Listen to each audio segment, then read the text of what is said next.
With this blog post, we run through an extremely broad overview of human history and how our human relationship to nature is affected by and affects how we behave within that nature.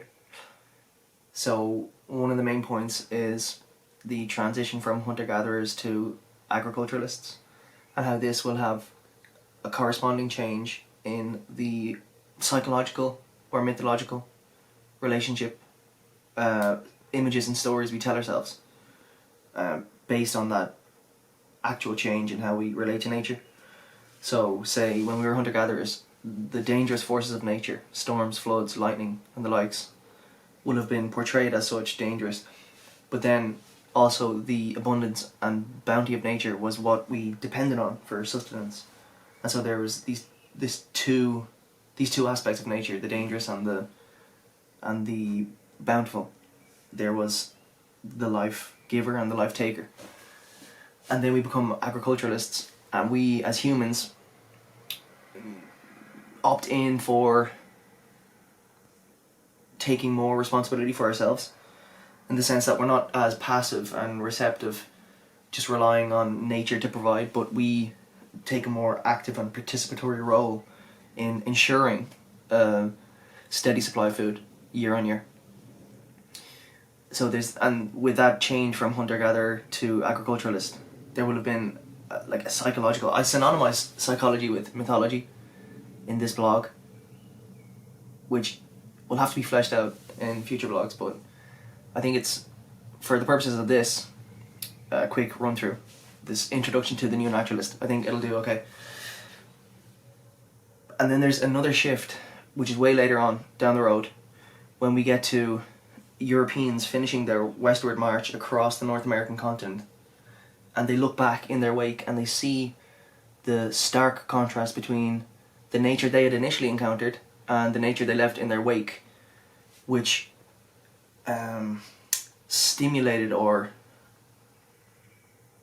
catalyzed this transition from the agriculturalist attitude of the conquest of nature to a more, let's call it modern, attitude towards nature of conserving the nature that remains, which is a strange one, because we then get the concept or the idea of pristine wilderness that emerges into consciousness as a core idea for the establishment of national parks.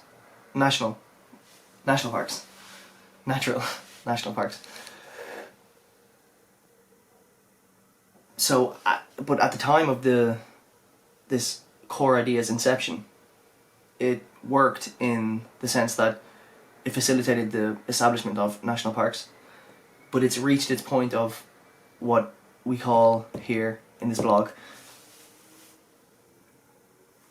paradoxical counterproductivity. And what that means is, in the past may have facilitated something beneficial for humans, but now in current contemporary circumstances, it does more to impede the evolution of our relationship with nature than it does to facilitate the evolution of our relationship to nature. So there's the hunter-gatherer to agriculture transition, and there's the agriculture to, the conquest of nature to the conservation of nature transition. And now we're in a point where a new transition is necessary, but it isn't happening for some reason. And so the new naturalist represents the catalyst for that transition from the conservation of nature to whatever has yet to come, which cannot be defined yet because it hasn't occurred. But you can intuit the sense that there's a need for a modern transition, because, well, if we don't transition, then the undermining of the ecological substrate upon which we depend will continue. That's how I see it anyway.